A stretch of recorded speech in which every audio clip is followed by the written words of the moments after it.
Good evening from sacred space at Titania's realm. Here we are again, another beautiful night in the space-time continuum. It's New Year's Day, or the late evening of New Year's Day. Not even sure what the time is. Let me just check. 7:24 p.m.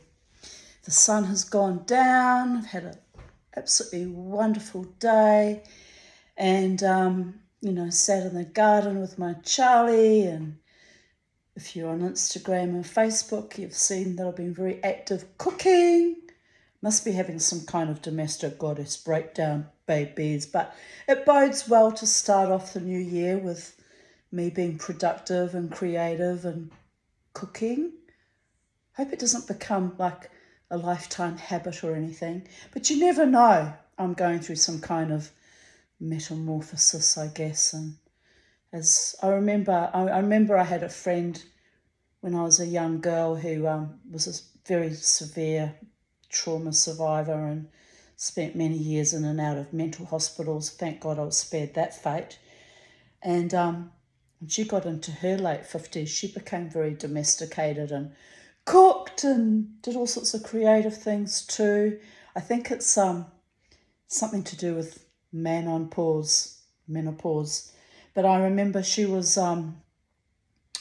related to a family friend and part Māori, and in the Māori culture it's quite common even to this day for grandparents to raise their grandchildren while the parents go out to work. So she took on that role and was raising her grandbabies and was delighted and happy with life and cooked and cleaned and did amazing things for her grandchildren, took them to and from school, and she was as happy as a piglet in mud.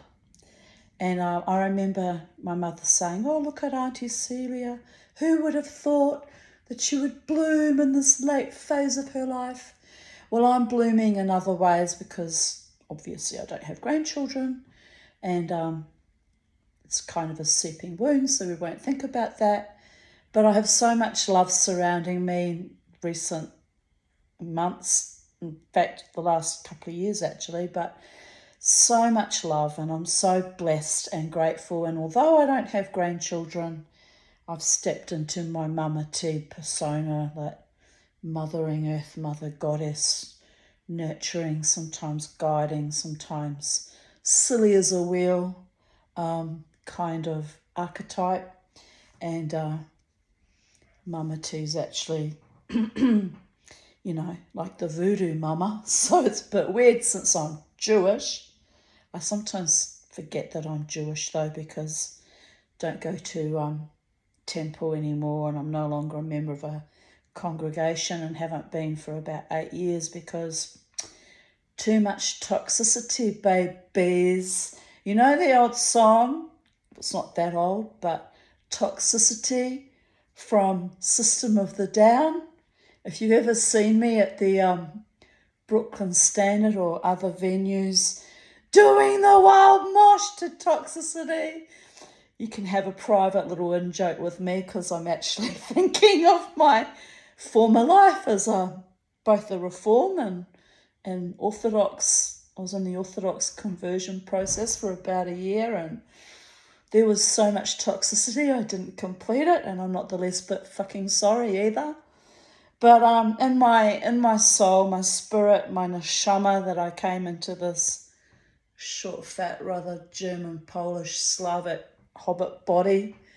And to all of those who other me because I look so German, remember that this body is also English, Irish and Scottish, with a smattering of French, and born in New Zealand and partially raised in Australia for 3 years between the ages of 9 and 12 and a half. 12, yeah, it was 12.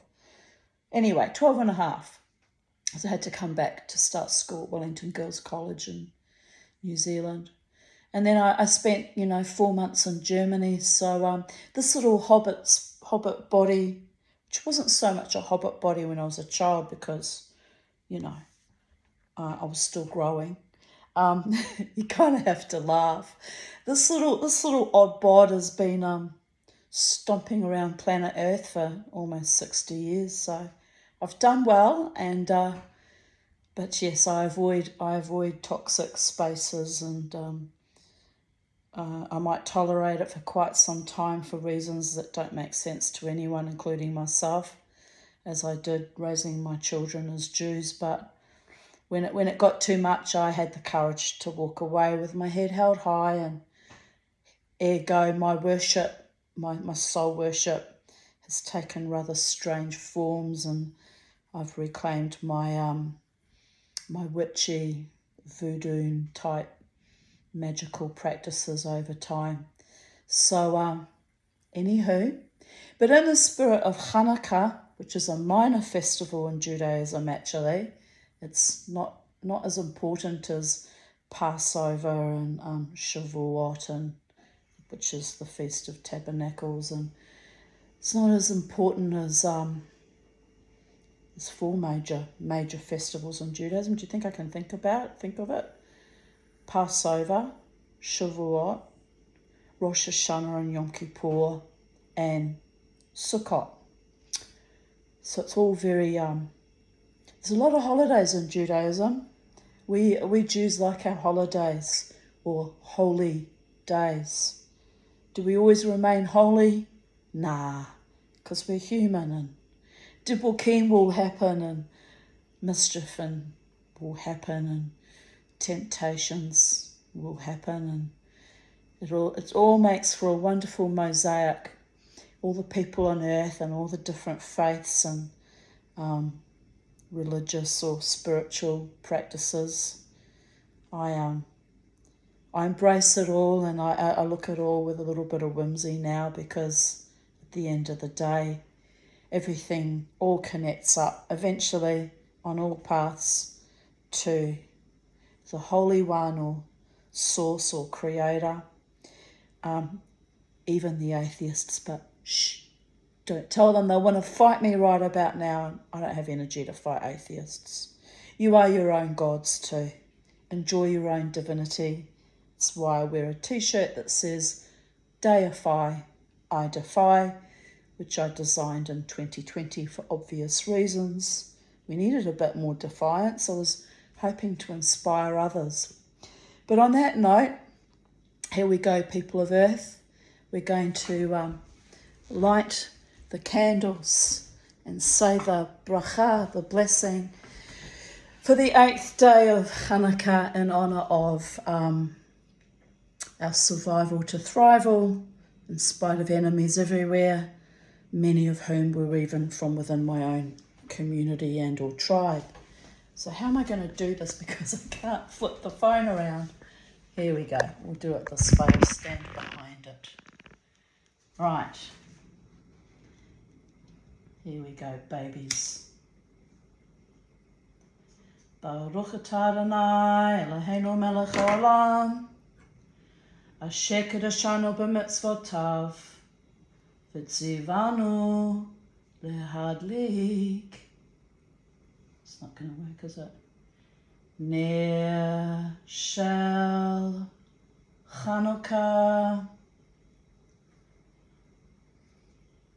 So in lighting these holy lights in recognition of survival to thrival, triumph from oppression, the Jewish people, the Maccabees fighting back the Hellenist Syrian oppressors, way back in, I think it was 726 AD, something like that. You might have to Google it, I might be wrong. But a long time ago, we light these candles in memory of, for me personally, my own survival against my own oppressors in my own family of origin, and in my own Jewish community here in Brisbane that was pretty fucking rancid, quite frankly, for quite some time. Not all bad, but like anything, I had to dance my dance and hold to my truth and fight forwards, as I still do to this day. It's part of my warrior goddess archetype.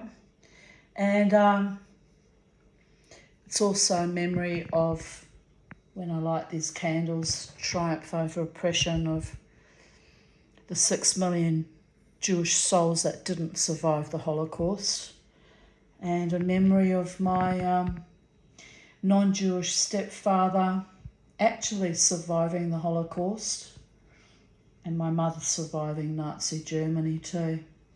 Without that survival, Muggins here wouldn't be here. So it's all very weird in the broad scheme of things, how